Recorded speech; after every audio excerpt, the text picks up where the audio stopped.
Oke, selamat pagi Bapak Ibu, kita mau melanjutkan seri pengajaran kita tentang the grace of God, the grace atau the gospel of the grace of God, Injil Anugerah Allah.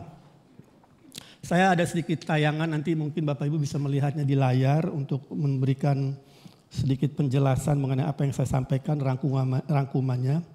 Tapi saya ingin sedikit membahas sedikit aja, mengulangi apa yang saya sampaikan mungkin udah sebulan yang lalu ya, saya lupa ya. Tapi saya akan mengulang sedikit sebelum saya membahas ke hal yang baru. Tapi sebelum kita mulai, saya ingin mengucapkan terima kasih kepada semua yang telah ikut terlibat untuk membuat acara ini bisa ada. Praise and Worship, AVL, semua tim volunteer yang Bapak Ibu mungkin tidak tahu, tapi mereka sudah mempersiapkan semua ini sejak kemarin. Jadi kita perlu mengucap syukur kepada mereka dan memberikan apresiasi, amin. Mereka bekerja keras sejak kemarin sehingga ini menjadi bisa terjadi hari ini. Puji Tuhan. The gospel of the grace of God. Kita sudah baca, Bapak Ibu sudah bahas sebulan lalu bahwa ini merupakan sifat Allah. Grace itu adalah sifat Allah. Kita bisa baca ini di kitab Keluaran 34. Di situ kita lihat perjumpaan Musa dengan Tuhan Allah. Dan di situ Tuhan menyatakan dirinya kepada Musa. Dia menyatakan pribadinya kepada Musa. Saya bacakan di Keluaran 34 ayat 5 dan 6. Turunlah Tuhan dalam awan lalu berdiri di sana dekat Musa serta menyerukan nama Tuhan. Nama Tuhan adalah sifat Tuhan. Dia katakan begini. Ayat 6. Berjalanlah Tuhan lewat dari depannya dan berseru, Tuhan, Tuhan Allah penyayang dan pengasih, panjang sabar, berlimpah-limpah kasihnya dan setianya. Kalau dalam bahasa Inggrisnya, the Lord God merciful and gracious. Akulah Tuhan, Tuhan Allah yang penuh belas kasihan dan penuh anugerah. Itu sifat Tuhan. Sifat Tuhan adalah gracious. Dan dia menampilkan atau menyatakan sifatnya itu kepada kita senantiasa. Bukan pada saat-saat tertentu. Karena itu sifat pribadi dia. He is a gracious God. Dia mengatakan itu di perjanjian lama. Dan dia menyatakan juga itu di perjanjian baru. Di Yohanes 1 ayat 16 dikatakan grace and truth came with Jesus Christ. The law came with Moses. Hukum Taurat dibawa oleh Musa. Tapi anugerah kasih karunia dan kebenaran datang lewat Yesus Kristus. Jadi sekarang anugerah sifat Allah itu yang sudah dinyatakan di perjanjian lama, sekarang dia hadir dalam bentuk berwujud dalam bentuk pribadi Tuhan Yesus Kristus. Karena kita sudah tahu Tuhan Yesus Kristus adalah selfie-nya Allah.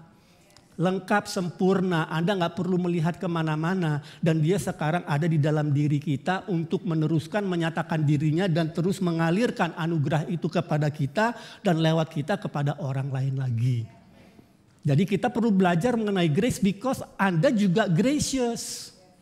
Tetapi kalau kita gak belajar, kita gak tahu bahwa kita gracious, kita gak akan bertindak gracious kepada orang lain. Padahal ada pribadi yang gracious di dalam diri kita. Apa yang sudah ada di dalam diri kita hanya bisa keluar kalau Anda mengingatkan dirimu lewat firman Tuhan. Ya, jadi semua yang ada di dalam diri kita itu perlu keluar. Nah, jadi setelah grace datang, grace itu adalah pribadi Yesus sekarang. Titus 2:11 dikatakan sekarang the grace of God has appeared to all men. Telah dinyatakan kepada semua orang. Itu dikatakan di Titus 2 ayat 11. Jadi sudah datang, Yesus Kristus datang dan dia menyatakan grace itu. Pertanyaan kita sekarang, what does grace do? Apa yang grace lakukan? Kita perlu tahu. Ya kan? Karena ini bukan satu lukisan yang dipandang. Ini satu kuasa, empowerment yang memberdayakan kita untuk melakukan banyak hal dalam hidup ini. Apapun yang terjadi dalam diri kita, Bapak Ibu, jangan pikir itu karena kekuatan kita. It's the grace of God. Saya bisa berdiri di sini karena ada the grace of God yang empower me, memberdayakan saya untuk bisa bicara. Karena saya dulu tidak suka bicara di depan umum. Saya mendingan di sekolah gagal, dikeluarin daripada harus bicara di depan kelas. Jadi saya tahu, karena saya ngalamin dan saya tahu sebagian besar, mudah-mudahan semua dari Bapak Ibu tahu bahwa Anda dapat melakukan banyak perkara dalam hidup ini karena ada the empowerment, pemberdayaan dari the grace of God. So what does grace do? Apa yang grace lakukan? Karena cara kita memuliakan Tuhan pertama-tama dengan mengakui bahwa it is the grace of God yang bekerja lalu menghidupinya. Bukan dengan menyanyi pujian penyembahan walaupun itu penting. Itu bagian dari kehidupan kekristenan.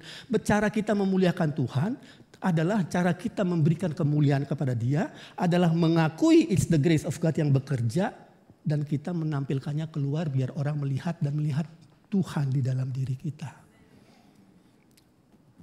So what does grace do? Roma 1 ayat 16. Nah, kita masuk sekarang ke topik hari ini, yaitu what does grace do? Apa yang grace lakukan? Apa yang anugerah Allah lakukan? Roma 1 ayat 16 berkata begini, kata Paulus. Sebab aku mempunyai keyakinan yang kokoh dalam Injil, karena Injil adalah kekuatan Allah yang menyelamatkan setiap orang yang percaya, pertama-tama orang Yahudi tetapi juga orang Yunani. Kalau dalam bahasa Inggrisnya dikatakan, bahasa Indonesia tadi dibilang mempunyai keyakinan yang kokoh. Dalam bahasa Inggrisnya I am not ashamed. Kalau dalam diterjemahkan ke bahasa Indonesia, aku tidak malu. Ini satu kata yang saya akan jelaskan. Aku tidak malu, kata Paulus, untuk memberitakan Injil Kristus, the grace of God. Karena itu adalah kekuatan Allah yang menyelamatkan setiap orang yang percaya. Ini poin kedua. Di ayat ini yang terpenting untuk kita pahami, aku tidak malu. Kedua, setiap orang yang percaya. Kenapa aku tidak malu? Dalam bahasa Inggrisnya I'm not ashamed, kata Paulus, untuk memberitakan Injil. Karena ini pesan keselamatan. Apa ada orang disalib bisa menyelamatkan manusia? Ini pesan apa? Bagi orang awam, bagi orang Yahudi, ini pesan mohon maaf. Gak masuk akal. Kenapa? Karena orang yang disalib adalah orang yang terkutuk.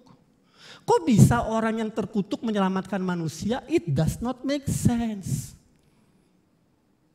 Maka itu Paulus bilang, aku gak malu memberitakan itu. Anda tahu kenapa? Because the preaching of the gospel, pemberitaan Injil Kristus adalah kebodohan bagi orang yang mau mati. It is foolishness. Berita Injil adalah kabar sukacita bagi mereka yang diselamatkan. Bagi mereka yang binasa, it is foolish. Masa sih ada orang di atas salib yang terkutuk? Galatia 3 ayat 13 berkata, terkutuklah semua orang yang tergantung di atas salib. Ini orang terkutuk kok bisa selamatkan gue? It does not make sense. Maka itu Paulus bilang, no, I'm not ashamed. I'm gonna preach the gospel kemanapun juga. Karena dia mengerti doktrin daripada substitutionary atonement. Artinya ada penebusan yang terjadi di atas salib yang menggantikan posisi kita. Semestinya kita di sana, tapi Kristus yang ada di sana menggantikan kita.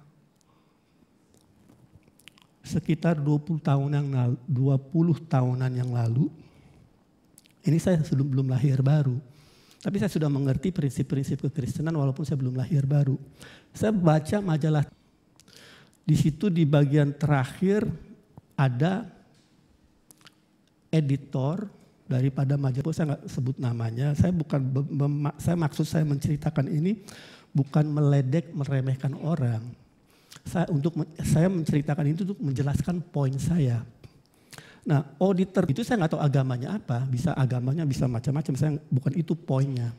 Dia mengatakan begini, saya sangat bersimpatetik dengan agama Kristen. Yang hanya saya sulit terima, bagaimana dosa manusia bisa dibayar oleh satu orang. The preaching of the gospel is foolishness. Pesan Injil adalah kebodohan bagi orang yang gak mengerti, bagi orang awam. Coba buka 1 Korintus 1 ayat 18. Kalau boleh ditayangkan di layar. Ini Paulus katakan dengan sangat jelas di sini. Bahwa apa yang Tuhan berikan kepada kita bagi dunia sering adalah sesuatu yang membingungkan. Sebab pemberitaan tentang salib memang adalah kebodohan bagi mereka yang akan binasa. Tetapi bagi kita yang diselamatkan, pemberitaan itu adalah the power of God. The power untuk apa? The power to save. Siapa yang di-save? Setiap orang yang percaya. Bagian kedua dari Roma 1 ayat 16. Aku tidak malu karena memang itu adalah kebodohan. Kedua, bagi orang yang percaya. Bukan bagi orang yang melakukan segala macam ritual agama untuk diselamatkan. Bagi orang yang percaya, titik. Ini 2 poin penting di Roma 1 ayat 16. Karena banyak orang berkata bagi keselamatan bagi orang yang percaya, kalau dia dibaptis, kalau dia ke gereja, kalau dia berdoa, kalau dia baca Alkitab, komanya banyak di belakangnya. Tetapi Alkitab nggak berkata begitu. Alkitab berkata, it is the power of God to save, kuasa Allah, kekuatan Allah untuk menyelamatkan. Bagi siapa? Yang percaya. Jadi cuma percaya saja. Oh iya, begitu Anda percaya, ada grace berikutnya, yaitu Anda dikaruniakan iman untuk meraih keselamatan. Sebab oleh anugerah kamu diselamatkan melalui iman, itu adalah pemberian Allah. Bukan hasil usahamu biar tidak ada yang bisa nyombong. Efesus 2 ayat 8. Kenapa perlu ada iman? Kalau nggak ada iman berarti grace itu berlaku untuk semua orang masuk surga dong. Kita tahu nggak begitu? Karena 2 Petrus 3 ayat 9 berkata Tuhan berharap dia panjang sabar agar semua menerima keselamatan. Jadi ada porsi iman di situ. Iman diberikan kepada orang yang percaya. Karunia iman. Jadi grace pertama saves. Titik. Jangan ditambahin embel-embel. Ini yang membuat banyak orang Kristen bingung karena kita selalu menambahkan embel-embel di belakangnya. Tahun 1989, saya itu sebenarnya sudah menjadi orang Kristen tanda kutip. Kenapa? Karena saya sudah mengikuti apa yang namanya program katekisasi. Saya enggak meledek, menghina, meremehkan gereja lain atau program gereja. Saya hanya ingin menyatakan kebenaran kepada Bapak Ibu. Jadi tolong jangan tersinggung. Saya mengikuti program katekisasi. Kenapa? Umur saya sudah 30, semua adik-adik kakak saya sudah melakukan program itu. Orang tua saya bilang, Irwan kamu tuh gak malu ya. Kamu udah 30, kamu belum menjadi orang Kristen. Kamu harus ikut katekisasi. Oke Pak.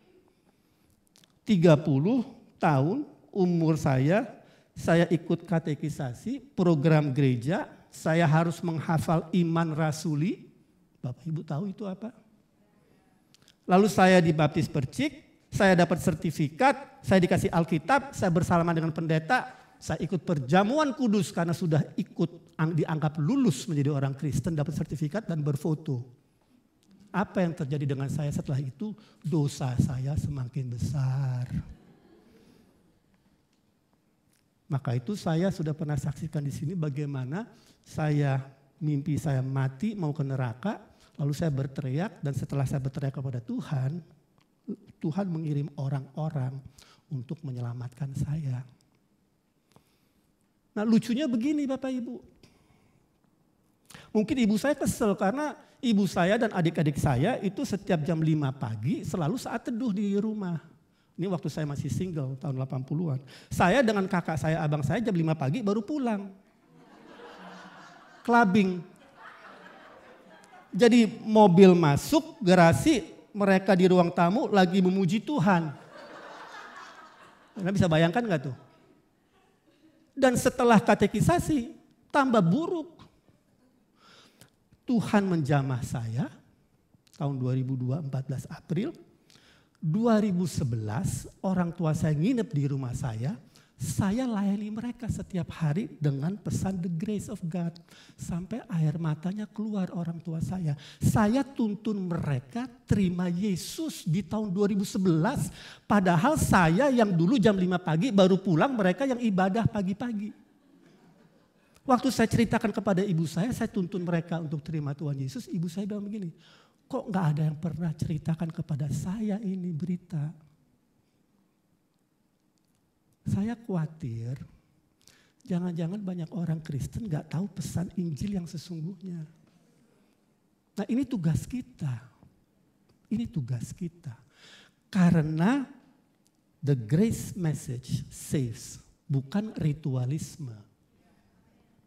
Baptisan umumnya orang Kristen mengartikan keselamatan begini. Kamu udah dibaptis gak? Maksud mereka, kamu sudah selamat gak? Itu salah. Kenapa? Karena dikatakan di Roma 1 ayat 16 dan Efesus 2 ayat 8, it is a gift, karunia kepada orang yang percaya.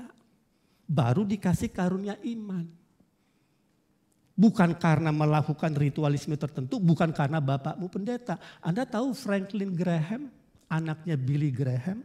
Billy Graham kan orang bisa dibilang di abad 20 penginjil yang paling terkenal di seluruh dunia. Anda tahu Franklin Graham tiba-tiba di kamarnya satu hari dia bertobat. Ini anak pendeta dan dia gak nakal, dia gak bandel seperti saya yang suka ke clubbing.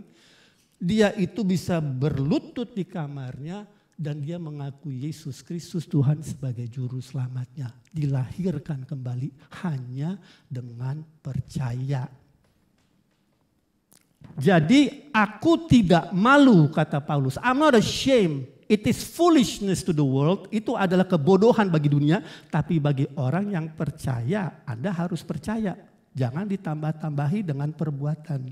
Karena kalau grace ditambahi dengan perbuatan, bukan grace lagi namanya. Roma 11 ayat 6. Itu ayatnya kalau boleh ditampilkan. If grace ada unsur perbuatan, itu bukan grace. Kalau perbuatan dicampur grace juga gak bikin grace. Jika itu karena grace, maka bukan lagi karena perbuatan. If by grace, no more of works. Otherwise grace is no more grace. Kalau enggak grace ya bukan grace lagi. If it's works, then it is no more grace. Otherwise works is not works. Jadi artinya ini binary. Entah itu grace, entah itu works. Nah saya gak mau dalamin ini karena keselamatan itu ada works-nya di belakang, bukan di depan. Kerjakanlah keselamatanmu. Artinya tunjukkan dong kamu sudah selamat. Pertama Anda selamat di hadapan Tuhan dengan iman, percaya rohmu bersatu dengan Yesus. Tetapi Anda harus tunjukkan kepada dunia bahwa Anda sudah selamat. Kenapa? Karena Anda adalah terang dan garam. Dunia perlu melihatnya. Dunia gak bisa lihat Yesus. Dia lihat Yesus di dalammu. Maka itu kerjakanlah keselamatanmu. Work out your salvation. Di kitab Filipi 2 dikatakan itu. Wah saya sudah terlalu lama bahas topik ini, padahal masih banyak ini. Jadi I'm not ashamed of the gospel of Christ, for it is the power of God to save, to salvation, to the Jew first and also to the Greek, for the end is the righteousness of God revealed from faith to faith. Itu ayat 17-nya. Oke, yang kedua, apa yang grace lakukan selain menyelamatkan? Yang kedua adalah grace memerdekakan kita dari belenggu dosa. Roma 6 ayat 14. Roma 6 ayat 14. Sebab kamu tidak akan lagi atau kamu tidak akan dikuasai lagi oleh dosa. Kenapa? Karena kamu nggak di bawah hukum Taurat tetapi di bawah grace. Ada empowerment untuk Anda tidak lagi hidup di bawah kuasa dosa. Apakah saya masih bisa berbuat dosa? Oh bisa, tetapi Anda tidak dibelenggu, Anda bisa lepas. Anda bisa jatuh ke dalam dosa, tapi Anda tidak dikuasai oleh dosa. Orang yang belum lahir baru, dia berada di bawah kuasa dosa. Sekali-sekali dia bisa berhenti, tapi dia di bawah kuasa itu. Anda tidak, Anda punya pilihan. Karena belenggu dosa sudah dipatahkan. Nah makanya ini penting untuk kita pahami bahwa kepada siapa kita tunduk, kita menjadi hamba orang itu. Kalau saya tunduk kepada dosa, saya menjadi hamba dosa. Tetapi kalau saya tunduk dan taat kepada Kristus, saya menjadi hamba daripada kebenaran diri. Roma 6 ayat 16. Artinya pilihannya ada di kita. Mereka di luar sana nggak punya pilihan. They don't have a choice. Anda punya pilihan. Maka itu Roma 6 ayat 16 kalau boleh ditayangkan. Know you not.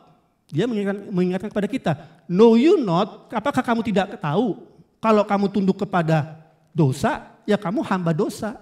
Tapi kalau kamu tunduk dan taat kepada Kristus, kebenaran dirimu, ya Anda tunduk kepada Dia yang memerdekakan kita. Nah ilustrasinya begini, saya kasih ilustrasi apa yang saya maksud dengan anugerah Allah memerdekakan kita dari belenggu dosa. Anda bayangkan ada 3 orang di dalam penjara. Tiga orang ini adalah pembunuh, pemerkosa, pencuri, perampok, you name it, they have done it. Apapun Anda sebutkan mereka telah melakukannya. Mereka ada di situ untuk dipenjara seumur hidup. Tiba-tiba pada satu hari ada satu orang datang dan mengatakan saya bayar semua hukuman mereka. I paid all. Pintu penjara dibuka.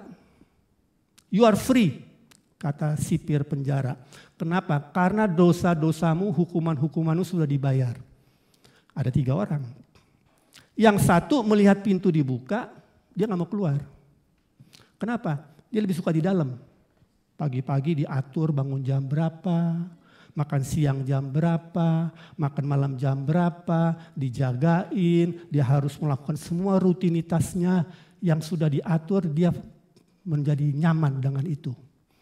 Ini orang legalis yang suka hukum Taurat. Padahal pintu penjara sudah dibuka. Orang yang kedua, begitu dia lihat pintu penjara dibuka, dia lari keluar. Dia bersorak-sorai, bersukacita. Puji Tuhan, ada yang membayar hukuman dosaku.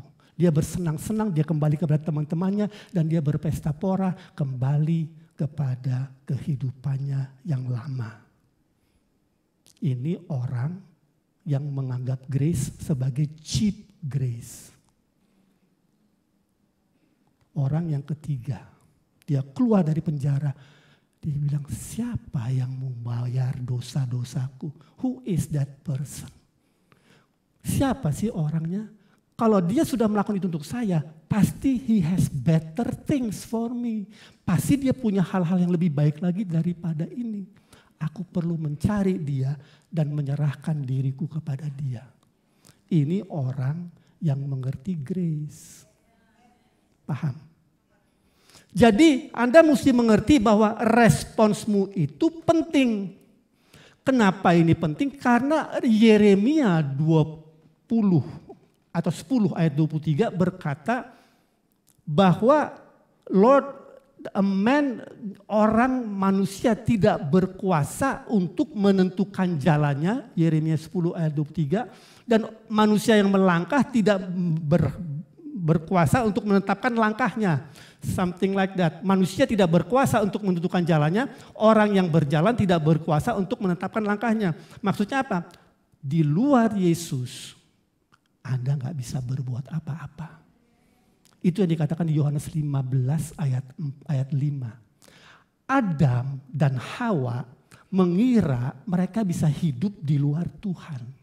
Kita diciptakan serupa segambar, bukan hanya serupa segambar terus menjalani hidup kita. Kita serupa segambar untuk menjalani kehidupannya di dalam diri kita. Ada bedanya. There is a big difference. Nah, jadi artinya orang ketiga yang keluar dari penjara itu mengerti kenapa kalau gue gak cari ini orang yang menyelamatkan gue akan balik kepada kehidupanku yang lama. You cannot live without Jesus. Kita gak bisa hidup tanpa dia. Di dalam dia kita hidup, kita bergerak, kita ada. Kisah Para Rasul 17 ayat 28. Banyak orang gak menyadarinya. Nah, jadi disinilah pentingnya bahwa anugerah Allah memerdekakan kita dari belenggu dosa, dibuka pintu penjara, tetapi Tuhan tidak menyuruh kita ikut dia. Gak pernah.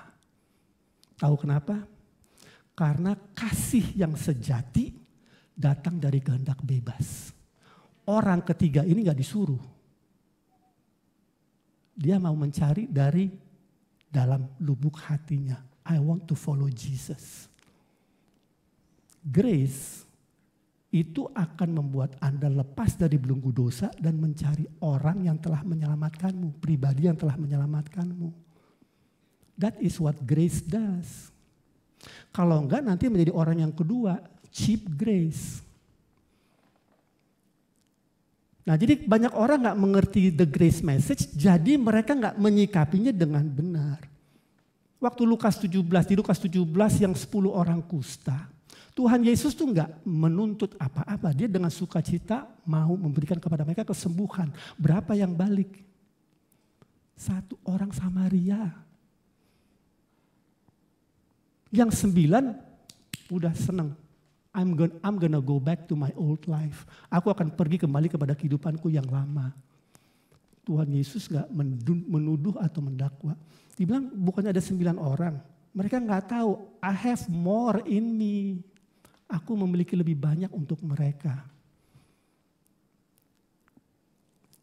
Jadi yang kedua, anugerah Allah memerdekakan kita dari belenggu dosa. Yang ketiga, anugerah Allah mendidik kita untuk hidup kudus. Titus 2 ayat 11.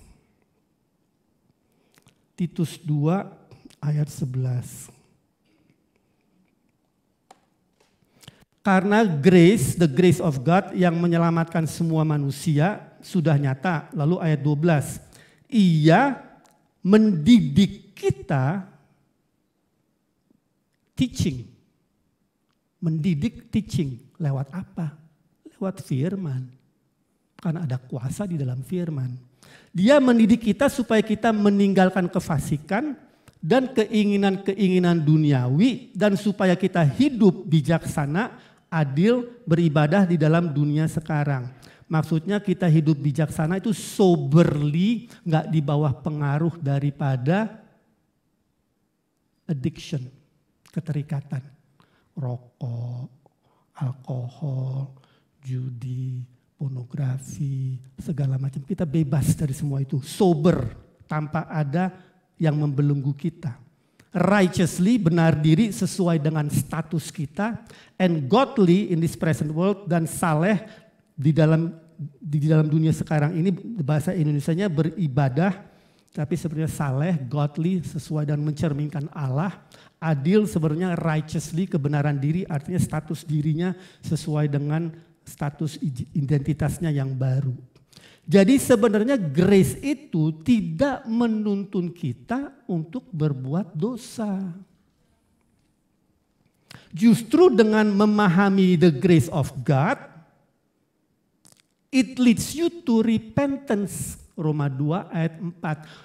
Tidak tahukah kamu bahwa kebaikan Allah menuntunmu kepada pertobatan kalau Anda mengenal the grace of God. Nah, yang indahnya Anda gak perlu berusaha berhenti merokok. Anda gak perlu berusaha berhenti minum minuman alkohol. Semua gak ada salahnya, itu udah gak ada pentingnya. Itu cuma tubuh aja, masuk ke tubuh, keluar dari tubuh. Gak ada hubungannya dalam kekekalan. Tetapi Anda bisa tidak menjadi contoh yang baik bagi dunia ini. Dan Anda akan dipengaruhi oleh apa yang semestinya tidak mempengaruhi dirimu.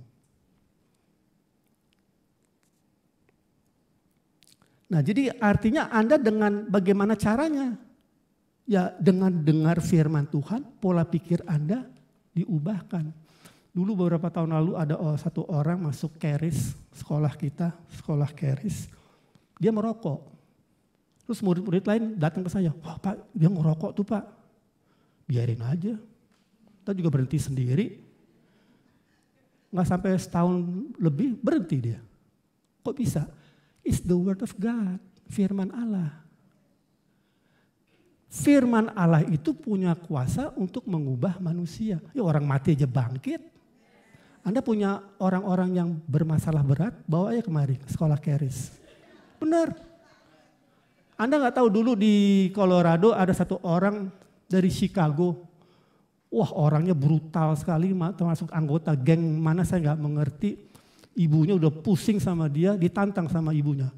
Kamu saya bayarin sekolah 6 bulan aja, mau nggak? Sekolah. Ngapain dia bilang? 6 bulan aja, habis itu kamu mau apa aja saya berikan kepada kamu. Ya boleh deh, ditantang sama ibunya, dikirim ke Keris, Colorado. 6 bulan dia sekolah, dia pulang setelah lagi liburan, dia pulang kembali ke rumahnya, udah gak bisa bergaul dengan teman-temannya yang lama. Pergaulan yang buruk merusak kebiasaan yang baik kan, dia gak mau bergaul lagi. Hanya lewat firman. Anugerah Allah mendidik kita, memampukan kita untuk hidup kudus. Tanpa effort.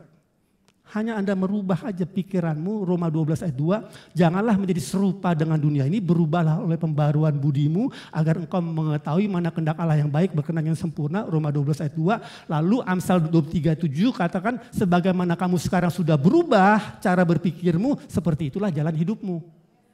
Amin. Jadi berubah. Jadi God is specializing menurut Lawson Perdue in impossible situations. Tuhan tuh spesialisasinya untuk menangani masalah-masalah yang mustahil dalam hidup ini. Jadi Anda punya orang-orang yang ini bawa kemari. Kita siap untuk menerimanya. Amin. Jadi anugerah Allah mendidik, memampukan kita untuk hidup kudus. Berikutnya, anugerah Allah membangun, menguatkan dan memulihkan kita. 1 Petrus 5 ayat 10.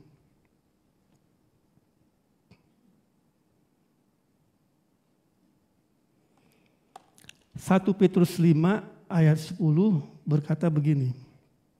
Dan Allah sumber anugerah, sumber segala kasih karunia atau anugerah yang telah memanggil kamu dalam Kristus kepada kemuliaannya yang kekal akan melengkapi, akan ini artinya pasti terjadi.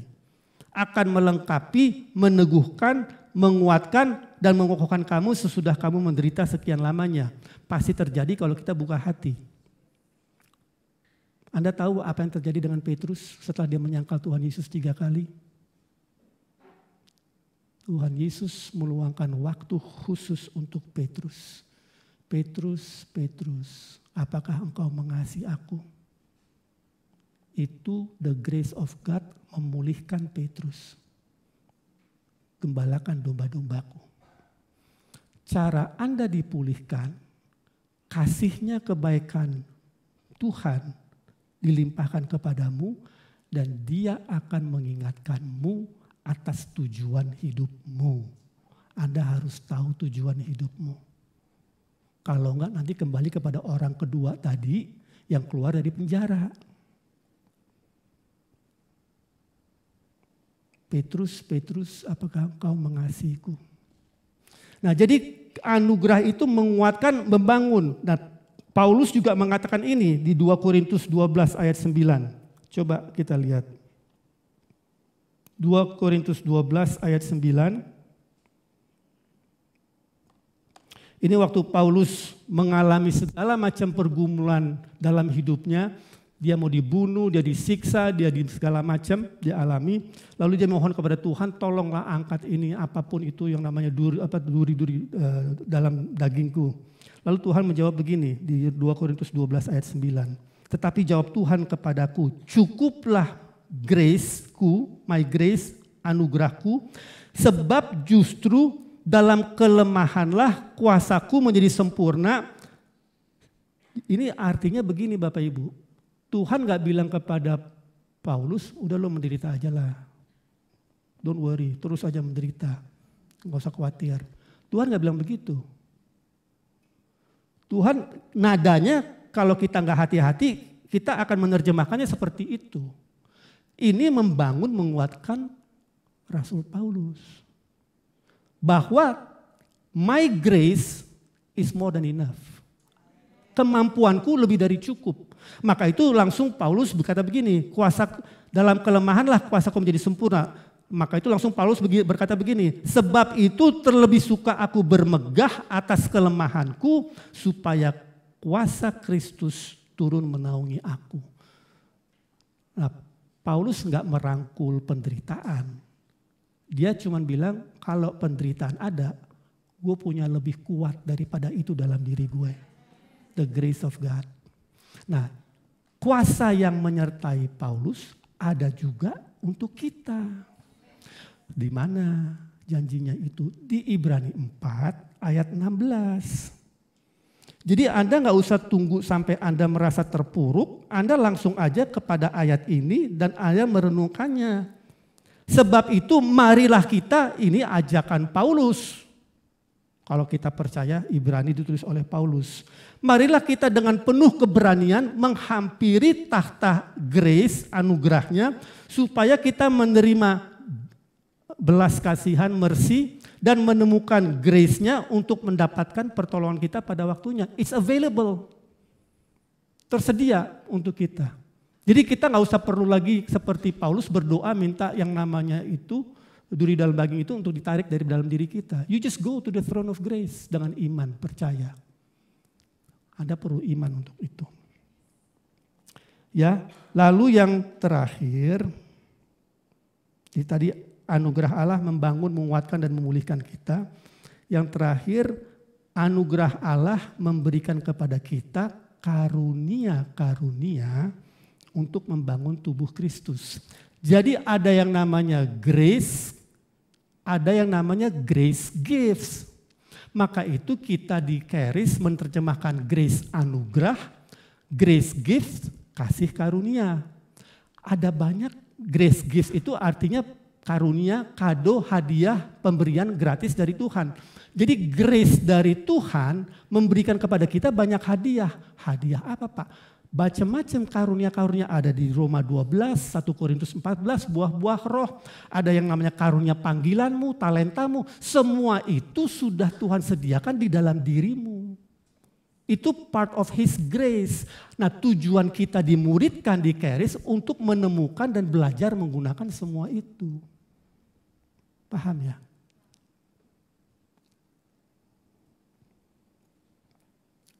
Kita setiap daripada kita punya porsi masing-masing untuk membangun tubuh Kristus. Anda punya peran. Jangan anggap dirimu kecil. Anda punya peran di dalam membangun tubuh Kristus. Anda sudah diberikan grace gifts, karisma. Charis bahasa Yunaninya adalah grace, karisma adalah grace gifts. Charis, anugerah, karisma, kasih karunia. Itu sudah diberikan kepada kita juga. Di dalam diri kita ada kemampuan-kemampuan, talenta-talenta, karunia-karunia yang Tuhan ingin kita pakai untuk membangun tubuh Kristus.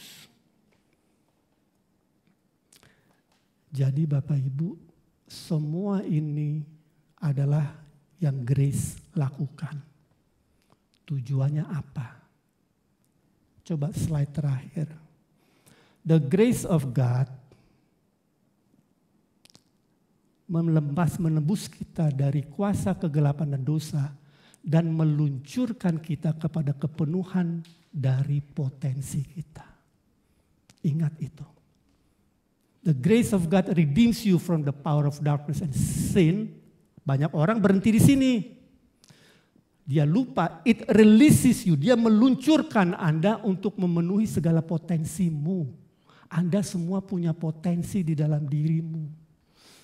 Saya paling sedih melihat orang yang menyia-nyiakan potensi Tuhan yang ada di dalam dirinya. That's what grace does. Ya, Nanti saya akan bahas ini di sesi berikutnya. It is not the gospel of the grace of God, but it is the gospel of the grace of God and faith. Jadi ini sebenarnya bukan the gospel of grace saja, tapi the gospel of grace and faith. Itu yang membuat Anda bertindak. Tapi ini what grace does. Ini yang grace lakukan. Nanti kita bicarakan apa yang kita lakukan. Anda diberkati. The grace of God, anugerah Allah sudah datang. Sudah nampak kepada kita semua. Dia ada di dalam dirimu. Anda lagi nunggu apa lagi? He's waiting for you. Bukan kita wait for him. He is waiting for us. Dia nunggu kita, bukan kita nunggu dia. Ada saat-saat kita nunggu dia, saat-saat kita harus menenangkan diri. Tetapi secara umum dia nunggu kita. Karena ada potensi yang luar biasa di dalam setiap dari kita. Dan Tuhan ingin mengeluarkannya. Jadi itu yang namanya salib. It is only the beginning. It is the finished work of cross, the finished work of Christ. Itu karya tuntas Kristus, but it's the beginning for you and me. Jangan lupa itu. It's the beginning. Jangan stuck di situ. Bukan kita nggak menghargai, kita sangat menghargai, mengakui, mensyukuri, dan nggak pernah berhenti mensyukuri. But it's only the beginning. Karena Tuhan punya lebih banyak untuk kita. Haleluya. Mari kita berdoa. Kami mengucap syukur Tuhan untuk anugerah Allah yang begitu luar biasa. Kami hanya baru mengenali sebagian kecil dari kuasa-Mu, kasih-Mu, anugerah-Mu yang begitu hebat dan luar biasanya. Terima kasih karena Engkau telah mengutus Roh Kudus ke dalam kehidupan kami masing-masing untuk menuntun kami pada seluruh kebenaran, untuk mengajarkan kami segala sesuatu dan memberitahu kepada kami hal-hal yang kami belum tahu. Sungguh hebatnya Engkau Tuhan. Kami mengakui, mensyukuri, mengagungkan Engkau dalam hidup kami. Dan terima kasih untuk hadirat Tuhan di tempat ini. Di dalam nama Yesus Kristus kami ucap syukur. Haleluya. Amin. Tuhan memberkati Bapak Ibu. Terima kasih Pak Irwan untuk sharingnya. Ada satu hal yang saya dapat tadi yang menjadi rema banget buat saya. Kita mau belajar seperti orang yang ketiga tadi dicontohkan ya. Bahwa ketika kita tahu kita sudah dilepaskan, dibebaskan, kita mau cari tahu siapa sih orang yang sudah selamatin kita itu. Dan kita mau belajar untuk mengakui dia dan hidup di dalam anugerah yang dia sudah sediakan buat kita. Bahwa memang di luar Yesus kita tidak akan pernah bisa jadi apa-apa. Jadi kita mau tetap menempel kepada pokok anggur. Kami mengucapkan terima kasih untuk seluruh partner yang telah mendukung pelayanan Andrew Wommack Ministries Indonesia dan juga Charis Bible College Jakarta. Dukungan Bapak Ibu itu sangat membantu ministry ini untuk menyebarkan kabar Injil damai sejahtera kepada banyak orang. Dan di waktu ini kami juga memberikan kesempatan kepada Bapak Ibu yang ingin memberkati acara Charis Devotion dengan mentransfer ke nomor rekening yang tertera di layar Bapak Ibu dan mohon memberikan keterangan Charis Devotion. Saya bagikan ayat untuk kita semua hari ini terambil dari 2 Korintus 9 ayat 10 sampai 12. Ia yang menyediakan benih bagi penabur dan roti untuk dimakan. Ia juga yang akan menyediakan benih bagi kamu dan melipat gandakannya dan menumbuhkan buah-buah kebenaranmu. Kamu akan diperkaya dalam segala macam kemurahan hati yang membangkitkan syukur kepada Allah oleh karena kami. Sebab pelayanan kasih yang berisi pemberian ini bukan hanya mencukupkan keperluan-keperluan orang-orang kudus, tetapi juga melimpahkan ucapan syukur kepada Allah. Dari ayat ini kita melihat bahwa Bapa di sorga itu menyediakan roti dan benih untuk kita. Roti berbicara tentang dia menyediakan kebutuhan kita secara pribadi, dan benih yang ditabur itu berbicara tentang ekstra, sesuatu yang kita bisa berikan buat orang lain. Jadi Allah menjadikan kita berkat dan kita menjadi berkat buat orang lain. Dan biarlah hati kita melimpah dengan ucapan syukur kepada Bapa. Mari kita satu di dalam doa. Bapa yang baik, kami mengucap syukur untuk kasih-Mu yang besar buat kami Tuhan. Kami mau terus bertumbuh dalam pengenalan akan Engkau. Kami mau mengakui setiap kasih karunia yang Engkau telah curahkan buat kami dan kami mau menghidupinya Tuhan. Terima kasih Tuhan, biar Roh Kudus yang terus pimpin dan ajar kami untuk kami semakin mengerti akan kebenaran firman-Mu. Dan kami tahu Tuhan, setiap tangan-tangan yang memberi, Engkau Allah yang memberi dan Engkau Allah yang membantu kami juga untuk memberkati orang lain melalui pemberian itu. Terima kasih Tuhan Yesus untuk berkat-Mu yang melimpah atas kami. Di dalam nama Yesus Kristus Tuhan kami berdoa. Amin. Acara Charis Devotion sudah selesai. You want me well, well, well, well. You made me whole, and